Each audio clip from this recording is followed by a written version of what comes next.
current, electricity. So we'll see the definition for current. Current is defined as the rate of flow of charge. The formula for current is I is equal to Q by T, where Q is the charge flowing in time T. Unit of current, the SI unit, is ampere, which is being denoted by the symbol A.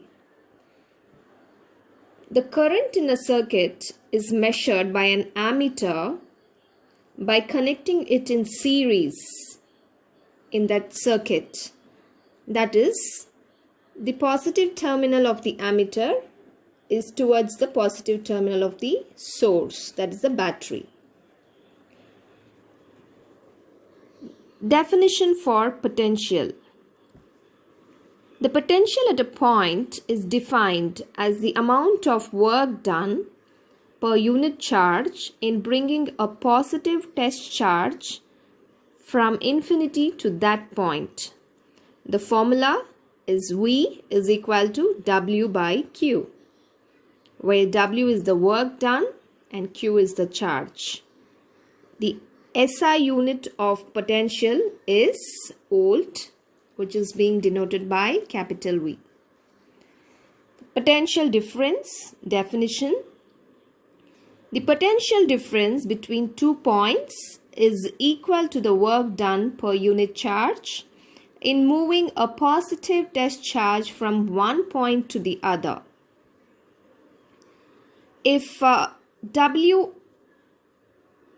joule of work is done in moving a test charge Q from a point A to B, the potential difference between the 2 points A and B is VA minus VB is equal to W by Q. The unit is volt.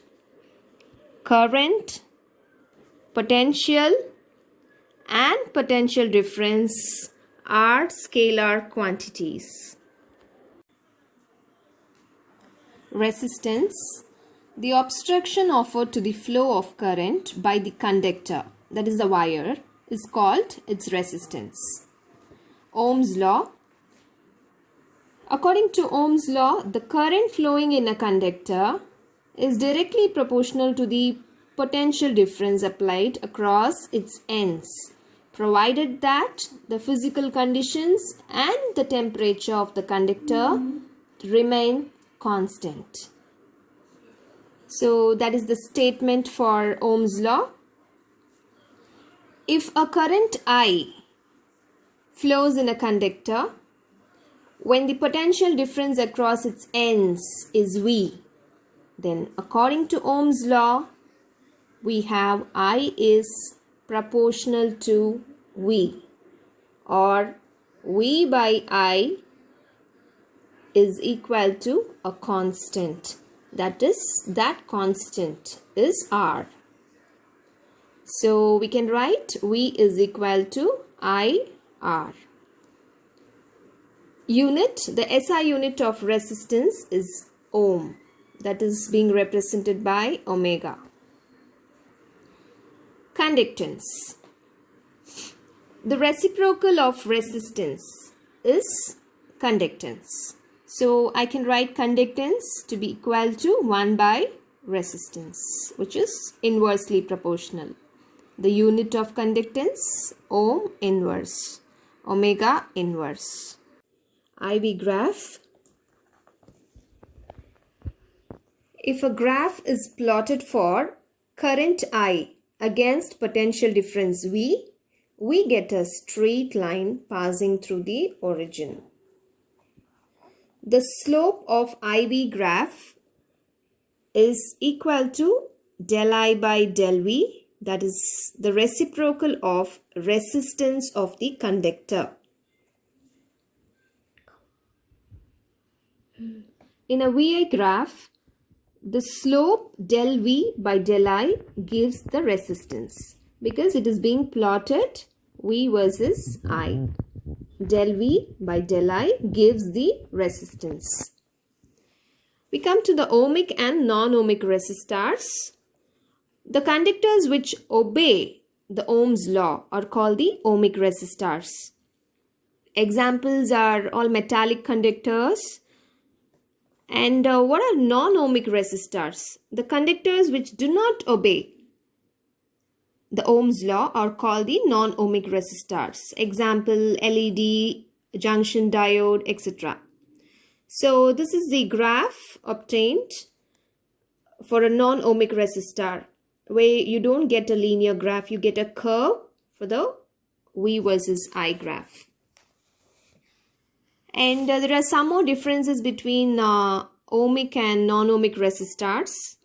So ohmic resistor, it obeys Ohm's law, and whereas non-ohmic does not obey Ohm's law. The graph for the potential difference, that the potential difference V versus current I, is a straight line passing through the origin.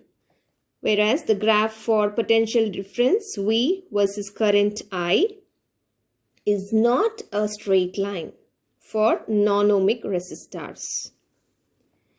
And then the slope of VI graph is same at all values of V and I at a given temperature. Here the slope of VI graph is different at different values of V and I, even at a given temperature, the same temperature. Now we'll move on to the factors affecting the resistance of a conductor. So what are the factors? So there are 4 factors that affects the resistance of a conductor. The first one is the material of a conductor. Different materials have different concentration of free electrons. So the resistance of conductor also depends on its material. The substances which have a large concentration of electrons, they offer less resistance. So they are called the good conductors of electricity. But the substances which have negligible concentration of free electrons, they offer very high resistance. So they are called the insulators of electricity. Number 2, the length of the conductor. The resistance is directly proportional to the length of the conductor. More the length, more the resistance. Number 3, thickness. The thickness of the wire, the conductor, is inversely proportional to the resistance. Inversely proportional. Then the temperature.